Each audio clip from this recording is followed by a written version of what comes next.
Nhìn quanh tôi một chùm núi cao hòa vào mây trời bát ngát. Đường tôi đi 1000 sắc hoa, con suối reo gọi mời. Người phương xa hay cùng đến nơi Tây Bắc khi xuân về. Lộc non gương mình đón nắng, đón mùa xuân ghé qua. Ruộng bậc thang từ xa xa, rừng đào hoa ban thơm ngát. Ở nơi đây họ đón xuân đơn giản nhưng yên bình. Ai cũng sẽ đến một lần đến nơi Tây Bắc khi xuân về. Xuân về trên rừng núi, nâng chén ta chúc mừng. Cầu một năm bình an, ấm no cho bản làng.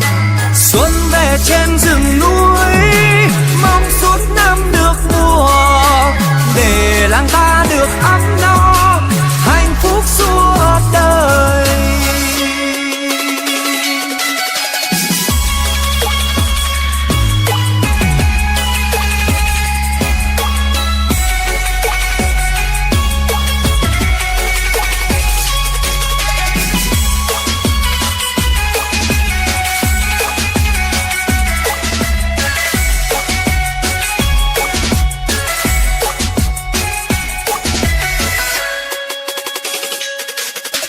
Màn sương buông hòa vào ánh nắng, gió lạnh mây trắng bay. Nhìn quanh tôi một chùm núi cao hòa vào mây trời bát ngát. Đường tôi đi 1000 sắc hoa, con suối reo gọi mời. Người phương xa hay cùng đến nơi Tây Bắc khi xuân về. Lộc non gương mình đón nắng, đón mùa xuân ghé qua. Ruộng bậc thang từ xa xa, rừng đào hoa ban thơm ngát. Ở nơi đây họ đón xuân đơn giản nhưng yên bình. Ai cũng sẽ đến một lần đến nơi Tây Bắc khi xuân về. Xuân về trên rừng núi, nâng chén ta chúc mừng. Cầu một năm bình an, ấm no cho bản làng. Xuân về trên rừng núi, mong suốt năm được mùa, để làng ta được ấm no, hạnh phúc suốt đời.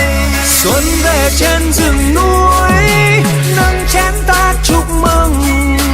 Cầu một năm bình an, ấm no cho bản làng. Xuân về trên rừng núi, mong suốt năm được mùa, để làng ta được ấm no, hạnh phúc suốt đời.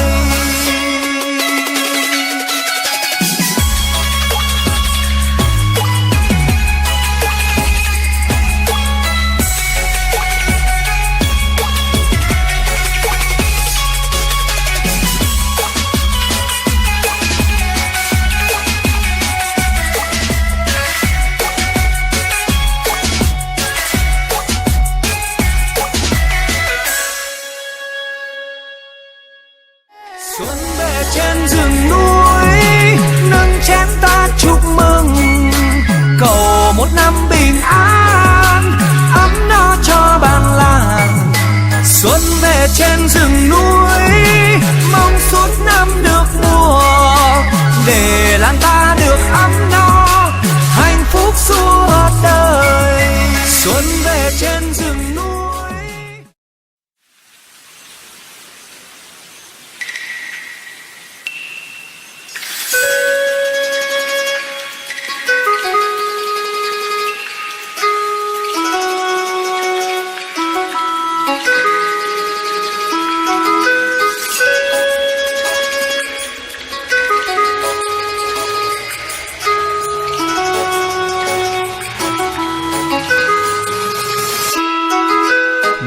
Sương buông hòa vào ánh nắng, gió lạnh mây trắng bay. Nhìn quanh tôi một chùm núi cao hòa vào mây trời bát ngát. Đường tôi đi 1000 sắc hoa, con suối reo gọi mời. Người phương xa hay cùng đến nơi Tây Bắc khi xuân về. lòng non vương mình đón nắng, đón mùa xuân ghé qua. Ruộng bậc thang từ xa xa, rừng đào hoa ban thơm ngát. Ở nơi đây họ đón xuân, đơn giản nhưng yên bình. Ai cũng sẽ đến một lần đến nơi Tây Bắc khi xuân về. Xuân về trên rừng núi, nâng chén ta chúc mừng. Cầu một năm bình an, ấm no cho bản làng. Xuân về trên rừng núi, mong suốt năm được mùa, để làng ta được ấm no, hạnh phúc suốt đời.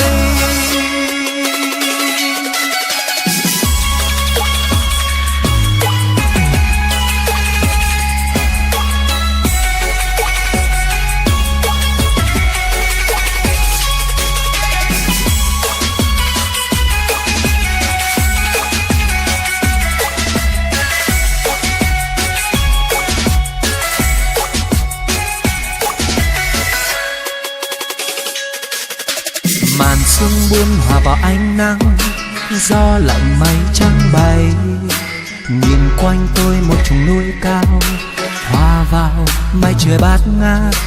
Đường tôi đi 1000 sắc hoa, con suối reo gọi mời.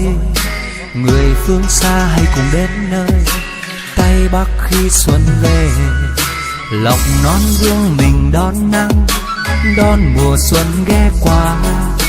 Ruộng bậc thang từ xa xa, rừng đào hoa ban thơm ngát. Ở nơi đây họ đón xuân, đơn giản nhưng yên bình.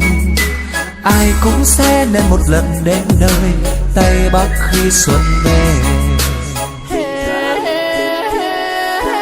Xuân về trên rừng núi, nâng chén ta chúc mừng. Cầu một năm bình an, ấm no cho bản làng. Xuân về trên rừng núi, mong suốt năm được mùa, để làng ta được ấm no, hạnh phúc suốt đời. Xuân về trên rừng núi, nâng chén ta chúc mừng.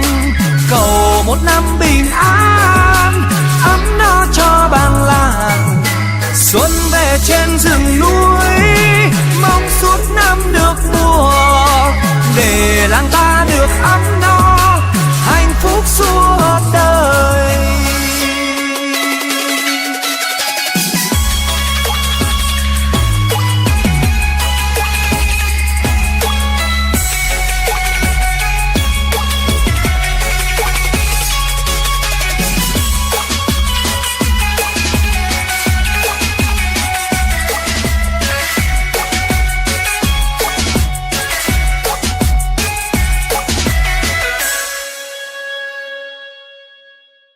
Xuân về trên rừng núi, nâng chén ta chúc mừng.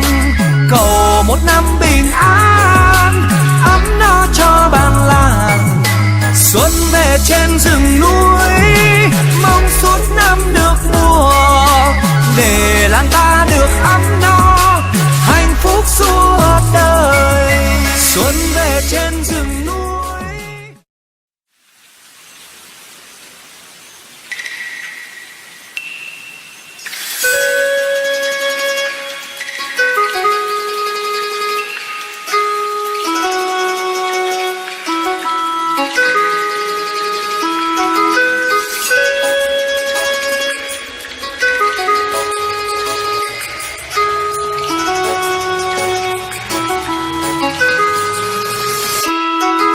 Màn sương buông hòa vào ánh nắng, gió lạnh mây trắng bay. Nhìn quanh tôi một chùm núi cao, hòa vào mây trời bát ngát. Đường tôi đi 1000 sắc hoa, con suối reo gọi mời. Người phương xa hãy cùng đến nơi Tây Bắc khi xuân về. Lòng non vương mình đón nắng, đón mùa xuân ghé qua. Ruộng bậc thang từ xa xa, rừng đào hoa ban thơm ngát. Ở nơi đây họ đón xuân, đơn giản nhưng yên bình. ai cũng sẽ nên một lần đến nơi Tây Bắc khi xuân về. Xuân về trên rừng núi, nâng chén ta chúc mừng, cầu một năm bình an, ấm no cho bản làng. Xuân về trên rừng núi, mong suốt năm được mùa, để làng ta được ấm no, hạnh phúc suốt đời.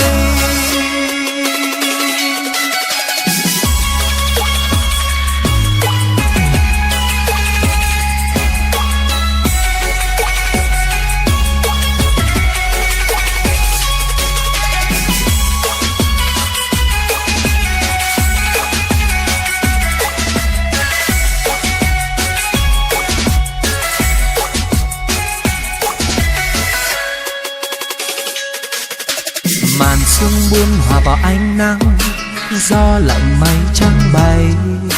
Nhìn quanh tôi một chùm núi cao, hòa vào mây trời bát ngát. Đường tôi đi 1000 sắc hoa, con suối reo gọi mời.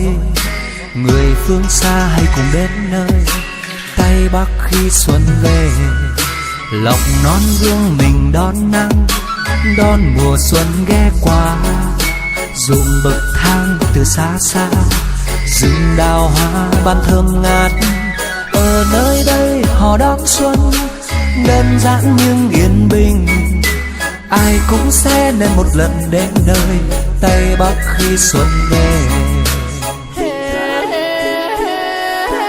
Xuân về trên rừng núi, nâng chén ta chúc mừng, cầu một năm bình an, ấm no cho bản làng. Xuân về trên rừng núi, mong suốt năm được mùa, để làng ta được ấm no, hạnh phúc suốt đời. Xuân về trên rừng núi, nâng chén ta chúc mừng, cầu một năm bình an, ấm no cho bản làng. Xuân về trên rừng núi, mong suốt năm được mùa, để làng ta được ấm no, hạnh phúc suốt đời.